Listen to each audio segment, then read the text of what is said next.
Hello, guys. How are you doing? Good afternoon, Professor. Good, and you? Yeah, okay. Not bad. Excuse me, Professor. Yeah. Do you know if there are any labs coming this week? Because in Moodle, there are no labs available. Labs this week. That's a good question. I don't know. Cannot you ask your lab assistant? Oh, I can actually. I wrote the email to him 1 hour Okay. ago. I yeah. I additionally wanted to clarify from you if Mm-hmm. there is no lab. Yeah. So far, I don't have any information that there should not be labs this week, but maybe there is a lab assistant and lab coordinator, Sam Zakupova, if I'm not mistaken. So they should know definitely the schedule of labs. So I deal mostly with some complaints. So if they cannot negotiate for the students and lab assistants with the grade, so that's usually when it comes to me, or they appeal the grade or something like that. So that's my part of job, but I don't particularly follow the schedule for labs, as I believe it's better to contact them. Okay, thank you. Mhm. You're welcome. And by the way, Professor, I wanted to ask you about the SDUD grading. Are you aware of that? SDUD. Yeah, satisfactory and unsatisfactory. Uh, our Ministry of Education in university announced that this system of grading will be available in this fall semester. Okay, so it will be no like grades A, B, C, but satisfactory and unsatisfactory. Yeah, it's much like to pass and fail system. Yeah, but I believe that there are some certain uh, courses, some subjects which should be graded like this, but not all of them. If it's normal exam, then you should get points from 100, and based on that, should be A, B, C, whatever. But so far, I'm not aware of some changes specifically for our course, but definitely if there will be some, head of department will let us know. So now I cannot tell anything on this. Uh, but I haven't heard from our school or department level that we will grade somehow specifically this course, not like we expected according to the syllabus. Okay, this But information actually was announced in the weekend, maybe. yeah, I good. So maybe you can send me a link to this information. Would be interesting to take a look. Um, I'm not sure that I can make any decisions on that in the on the level of the department, but would be good to let our head of department know in the due course so he can make some decisions. Okay, I will send the link in the chat, the link from registrar. Okay.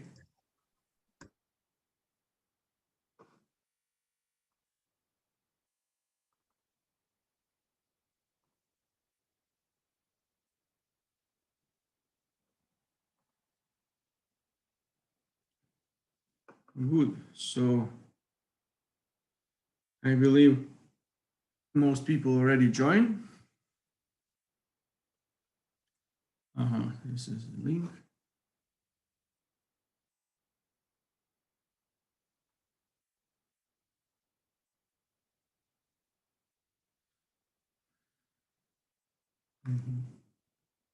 Okay, I will take a look later on this, send this link to the head of department, and we'll see what we have to do in order to adjust.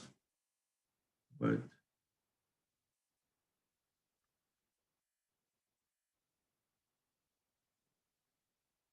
in any way, I believe it's not the best idea to change grading system during the semester. Because we kind of start with one system. If we change to another during the semester, it will not be ideal, but we'll see how it goes. Excuse me, Yes? can I ask? Sure. I mean, what if it's obviously wrong solution which is shown in long kappa? I mean, there is one problem. Okay, if you see any long kappa problem which you believe that has wrong solution, so what you need to do, you need to make a screenshot of the problem, of the answer which this long kappa provides, also a copy of your solution step by step and your answer. All this information sent to my email. I will take a look, and then we will consider with other physics 161 instructors. If it is the case, if indeed wrong problem, we will make some adjustments. No, I actually sent a picture. Can you see it, or is it? Oh, here, yeah, better do it like I told you. Make a screenshot and copy of your solution step by step, screenshot of the problem with all input data, so I can see all problem itself and its solution, and then full package of these documents, these copies, sent to my email. So this is the standard procedure how we deal with these appeals within long kappa. Okay, thank you. Okay, you're welcome. Good, then let us proceed further. So, as I mentioned last time, we are going to start this week our discussions on sounds.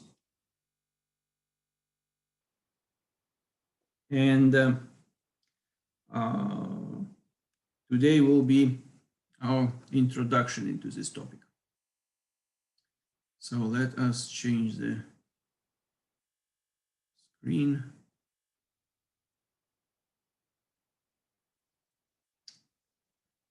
So far we were discussing waves which, first of all,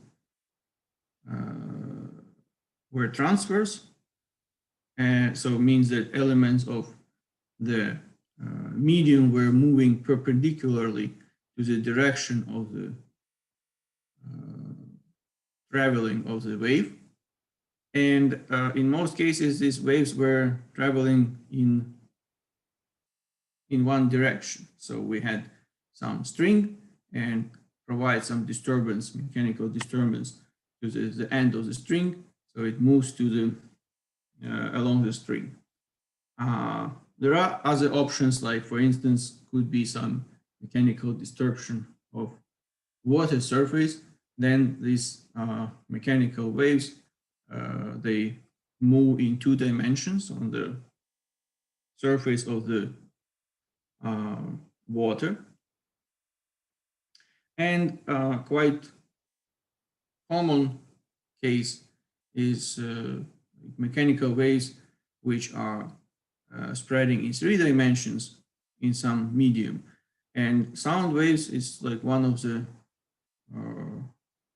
most common for our everyday life type of these mechanical waves. So there are 3 types of sound waves. Infrasound, that's with the frequency like low frequency, which we don't hear, but some, for instance, some animals like elephants can use this frequency range to communicate with each other on long distances, because they, since these wavelengths possess very long, they have very long wavelengths, they can go around different obstacles and spread over quite long distances. There is audible sound, which is in the frequency range which we can hear. It's like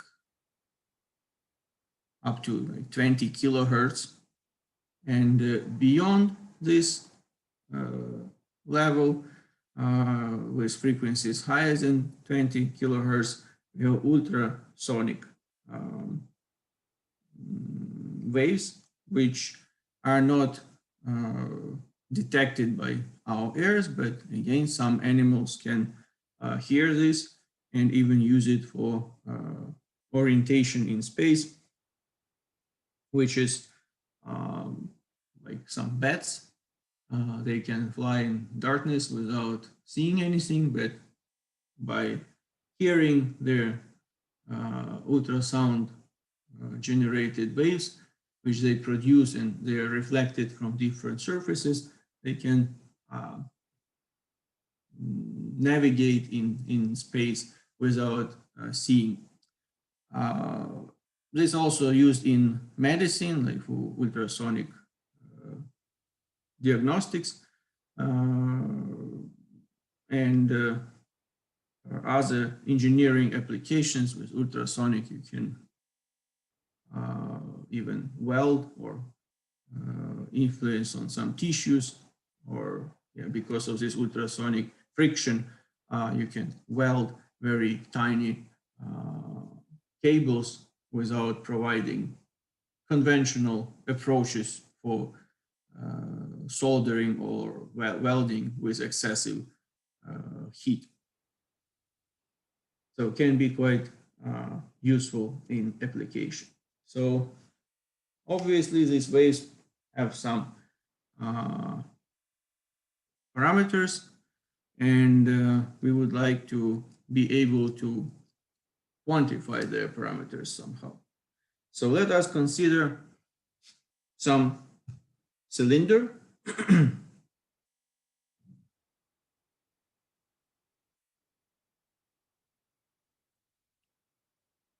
with a piston,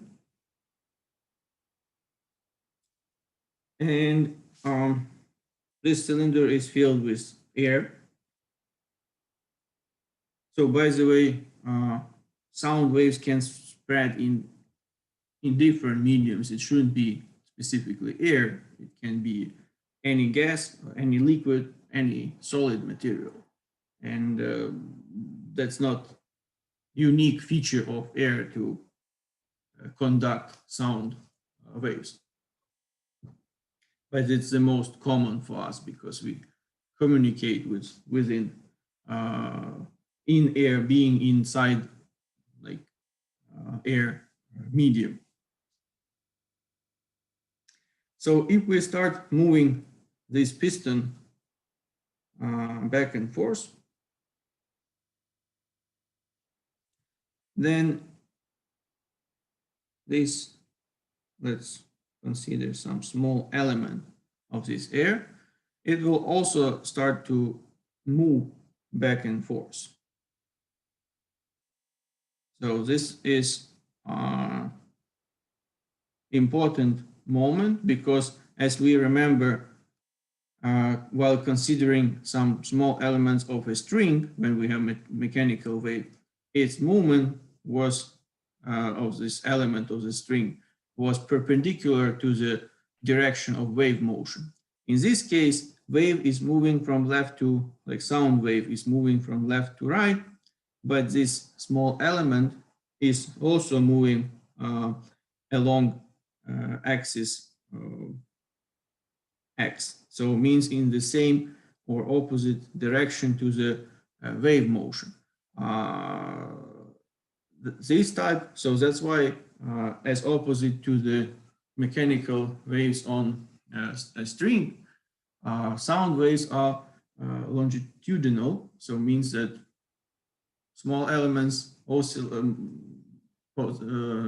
do some movement along the direction of the traveling of the wave. And because of this back and forth movement in this cube, in the cylinder, we will possess with some periodicity regions of low and like of high and low pressure. And these regions are called as compression region and rarefaction region. So let us mark these compression regions with some zigzag lines. So this is compression region, which highest pressure in the middle, and then it starts to decrease. And with some periodicity, this high pressure compression region repeats. So it looks something like this. So in between these compression regions, we have rarefaction regions with low pressure. So we plot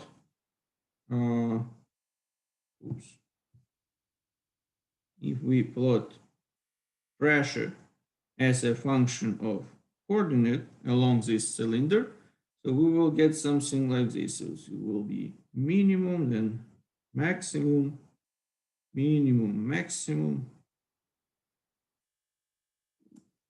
more or less. So this maximum should correspond to this middle line. And in between, pressure drops. So of course, if we have some harmonic oscillator motion of this piston, then we get some sinusoidal change of this, some, let's say, some sinusoidal wave, which is sound wave, which is moving in this medium comprised by the cylinder under consideration. So the distance between two adjacent compression or rarefaction regions, like maximum, as you may already guess, will be the length, the wavelength. So it will be, we call it lambda. So since we have, let's come back again to this element, like small element of the medium, which moves along axis x. So previously, we were considering displacement of this small element as a function of coordinate and time, which gives us equation for the mechanical wave in a string as function y xt. And in this case, since we don't have any movement along axis y, we will use s as function of x and t.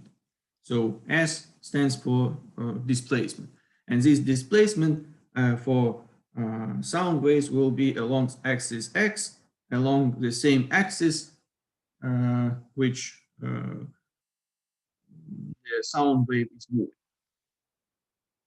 So we can write now an equation as function of x t equal to s maximum cosinus kx minus omega t.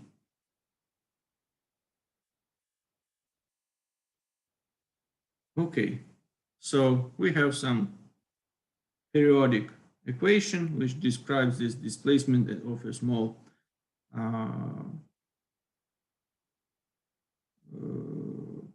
element of this air medium in the cylinder. Now let us also consider change in the pressure. And for change in the pressure, we can write like delta P capital, this stands for pressure, will be equal to delta P maximum, so like amplitude value, that will be this one, P maximum, sinus kx minus omega t. So you may notice that displacement of the element of air and change in pressure, they are described with cosine and sinus function. So it means that since we don't have any, so the arguments of these functions are the same, it means that there is a phase shift of 90 degrees between displacement of elements of air and change in pressure. So in order to understand where it comes from, let us proceed for the following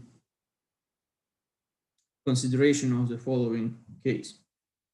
So we have again a cylinder with some area A. Then in this cylinder, we consider some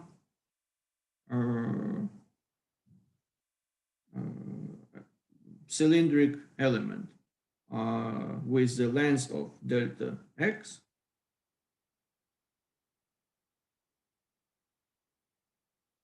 before any distortion.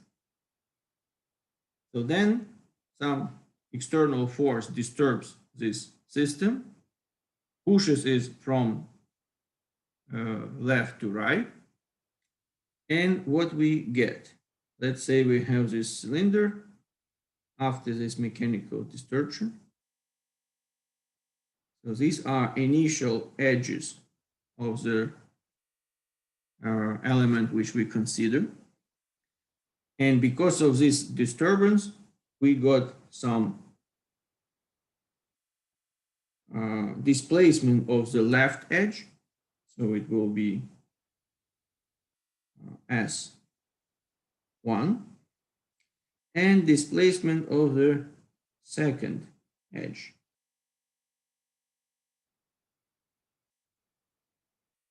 So this will be S2. You see that S1 is larger than S2, and that means that we compressed the air element by applying this force from the right. Since we reduce the volume, we definitely need to increase the pressure. So there is a relationship which gives us the dependence of change in pressure and change in volume. We are so-called bulk modulus, which provides information on the elastic properties of the medium. So we can write that delta P, capital P, is equal to minus B delta V divided by VI. So here, this B is the bulk modulus, which is different for different mediums and provides information on elastic properties of this medium. Then delta V is change in the volume, and VI is initial volume. So we have here minus, because if we have a compression, this delta V will be negative, and together with this minus, it will give us positive increase. So it will give increase of the pressure. So delta P will be positive. If it's expansion, then delta V will be positive and delta P will be negative. So it means that on the expansion, we will get reduction. We will reduce the pressure. So now let us consider this equation under our specific conditions. So we can write that it will be minus B, then change in volume will be, we can maybe write it here, delta V will be equal to area of this cylinder base times S1 minus S2.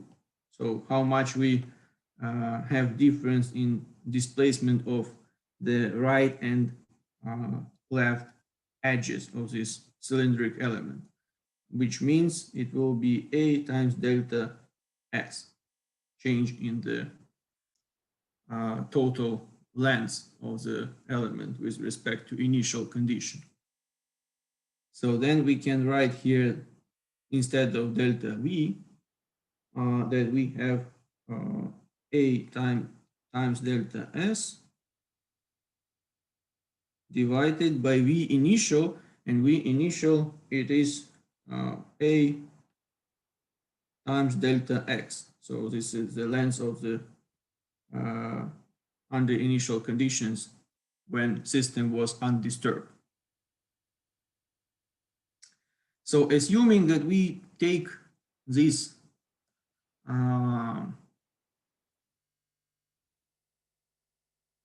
cylindric element very small, so the length delta X tends to go to 0, and the fact that S is a function of X and T, we have here two variables, we can write that delta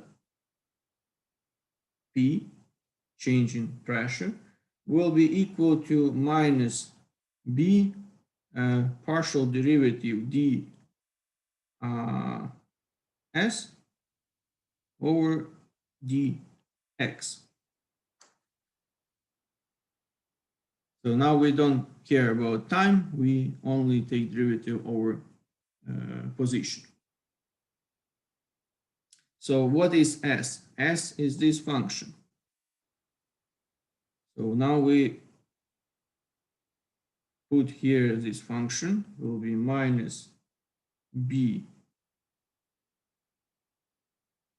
delta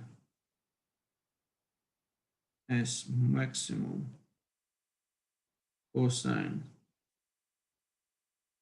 kx minus omega t, and will be delta x. So we need to take derivative over x of this function in square parentheses in the denominator. So what will we get? So now derivative of cosinus, now not to make mistake as last time.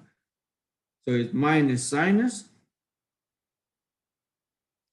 and then derivative of the argument, since we consider t as a constant. We take derivative of the argument will be just k. So then we get minus and minus cancels out, and will be b s maximum k times sinus kx minus omega t. Okay, so now we see that why we have this phase shift between displacement of the elements of the air medium and pressure. So we derive pressure is a function of the derivative of ds over dx. And when we take derivative, we change cosine to sinus. And that's why when we reach maximum displacement, we get minimum pressure, and vice, like change in pressure, and vice versa. So we see that sound waves can be described by two different parameters, maximum change in pressure and also displacement of the elements of air medium. There is, by the way, we can highlight this relationship. This is nothing else as delta P maximum. So there is a direct relationship between the maximum change in the pressure and maximum displacement, which is related to the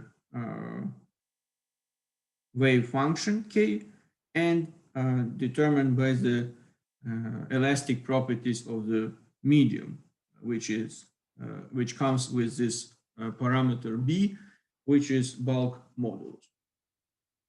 So it is okay to work with bulk modulus, but it's not so commonly like a readily accessible parameter. That's why it makes more practical sense to describe sound waves and relationships between maximum pressure and displacement in terms of density of the medium, instead of using bulk modulus. And that's why further we will try to come to this point, and the derivation of speed of sound in different environments will help us to come to this. So next topic will be our effort to derive the equation which gives us the speed of sound in different environments. In particular, can be considered as a reference system in air. Let us go to another slide and try to we need to again to consider some cylinder with a piston.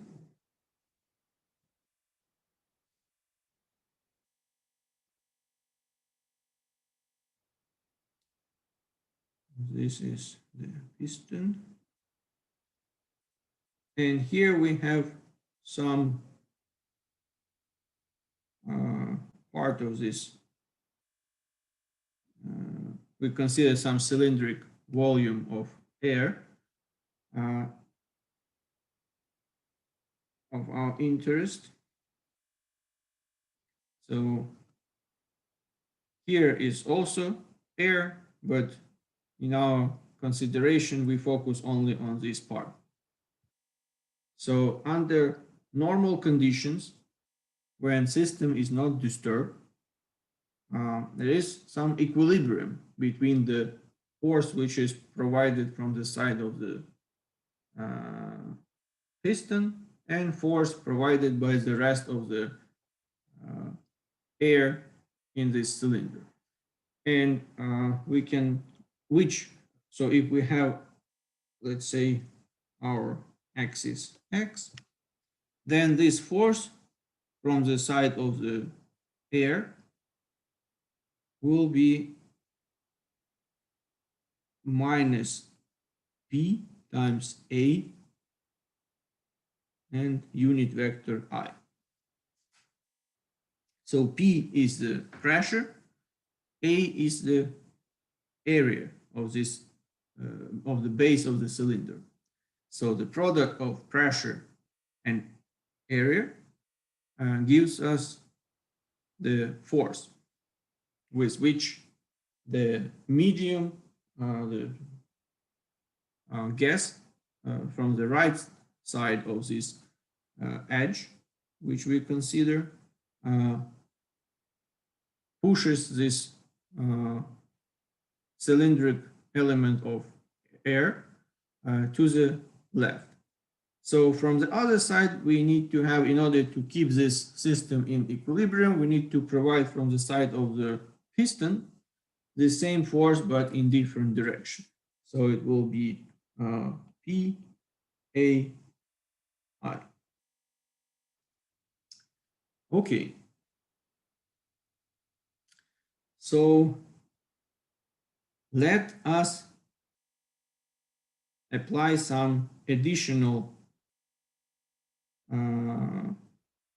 force from the side of cylinder and disturb the system. So how it will look? These are kind of initial boundaries. We have the same cylinder.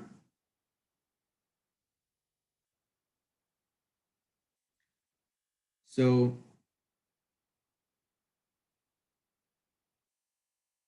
piston is moved to the right with some distance it moved. Will be Vx delta T. So this Vx is the speed with like velocity, let's put vector here, with which this piston was moving to the right.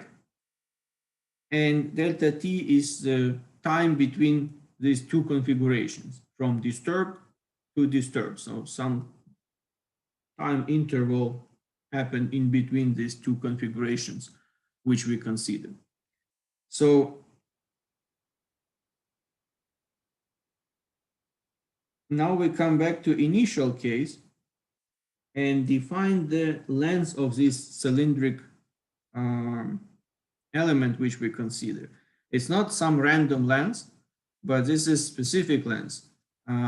It should be equal to the product of V delta T. And V is the parameter which we are looking for. It is the speed, sound speed in this medium, in this gas. So what happens? When we disturb it, we force this element of gas or of air to move with this speed Vx to the right. So this will be true when the total thickness of this element, like length of this element, will be quite small, because if it's very long, there will be some difference in the speed of air close to the piston and air close to the right edge of the considered element. But we consider that it starts moving together with the piston. However, nothing is happening. There is no distortion of the gas, which is beyond this edge, the right side edge of the element, because this distortion cannot reach further because it's limited by the speed of sound, and it cannot travel further than this edge is located, because we have delta t times v, the total length of the element which we consider. So we consider this length of the element of gas equal to v times delta t, like speed of sound times time interval, in order to be sure that further than the right side edge of this element, mechanical distortion will not move, because the maximum speed mechanical distortion can move in medium is the speed of sound. So nothing can disturb within this time interval delta t gas which is further from the piston than v times delta t. Okay, so we describe this system quite in details. Oh, another thing here, we will also need to add that we will have p plus delta p times a I unit vector I.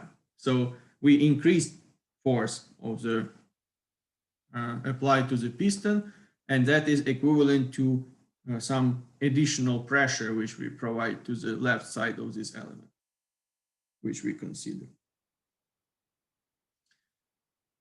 Okay, now we go to this so-called impulse momentum theorem.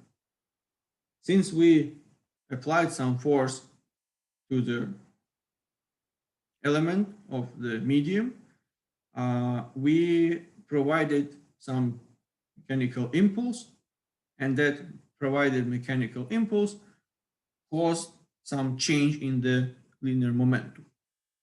So we can write that I mechanical impulse is of the force is equal to delta P. So this is not capital P, it's just changing its momentum, P.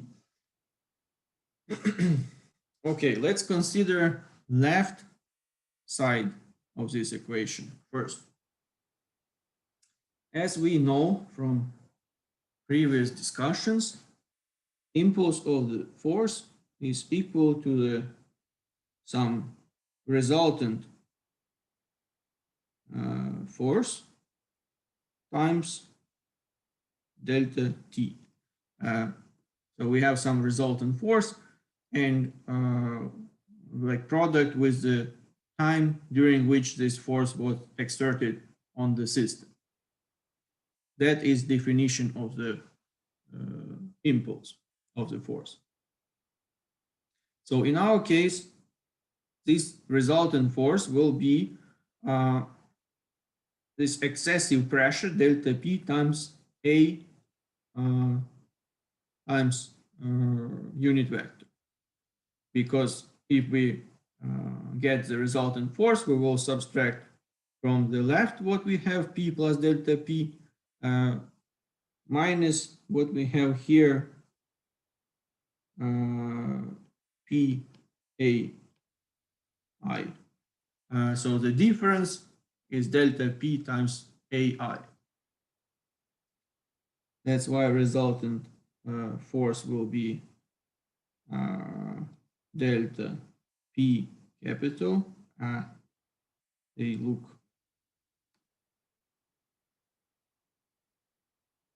similar. That's denoted like this with some line underneath. That it's capital P.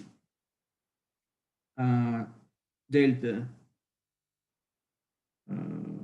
P times A times unit vector I n times delta T. So probably let's write like this: delta P A delta T times I. So this is the impulse of the resultant force from the side of the piston, which disturbs the system. Then let us consider the component on the right-hand side, change in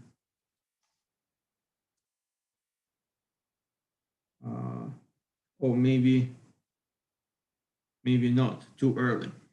We need to work still with the left side. This will be later. So let us deal with this change in pressure, delta P. So we know from previous slide that delta P, like change in pressure, is equal to minus B times delta V divided by V initial. So let us take this into account and express delta V and V initial in terms of our model system. So this will be minus B. What will be delta V? Delta V is actually area of the base of this cylinder times the product of Vx delta T, this one. So this will give us change in volume. So it will be, and since this change in volume is negative, we reduce volume of this element. So we need to put minus here. It will be minus Vx A delta T. And total initial volume will be V, which is speed of sound, times A times delta T. Okay, so now this minus and minus cancel out, A and delta T also cancel out, and we have B times Vx, which is speed of the piston with which it compresses the element of gas, divided by speed of sound in this medium. Okay, now let us substitute this expression instead of delta P in previous equation, and we can write that the impulse of the force, external resultant force, will be equal to A times B Vx divided by V delta times delta T times I unit vector.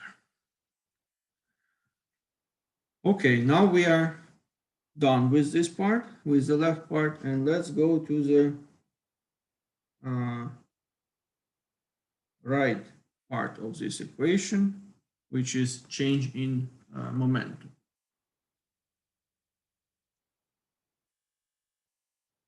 So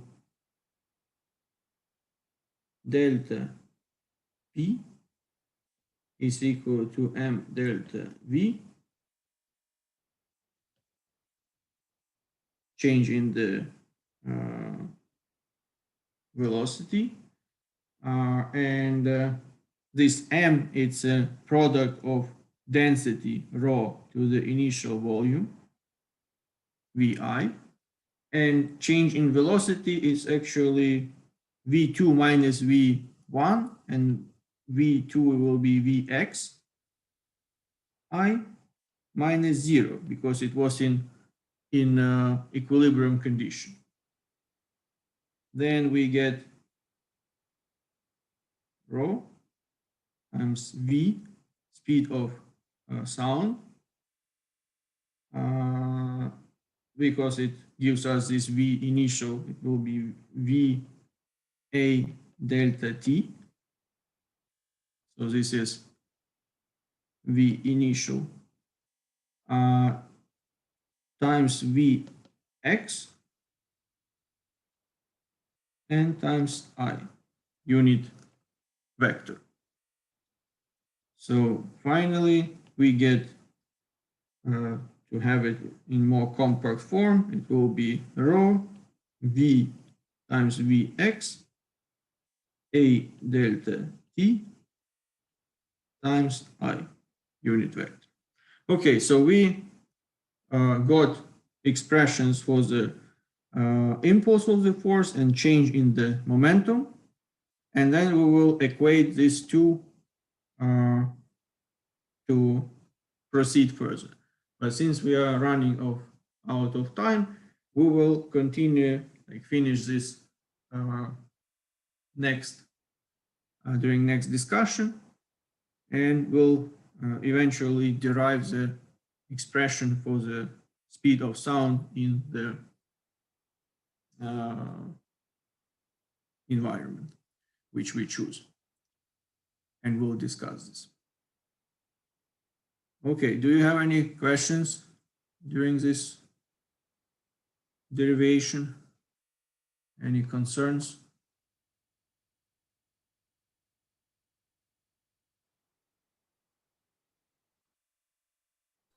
No questions. Okay, very good.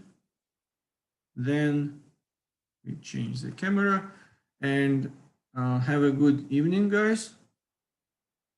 Take care and see you on Wednesday. We will finish this derivation and then proceed further with the discussion of other parameters of sound waves. Okay, bye-bye. Okay, thank you. Goodbye. Mm-hmm.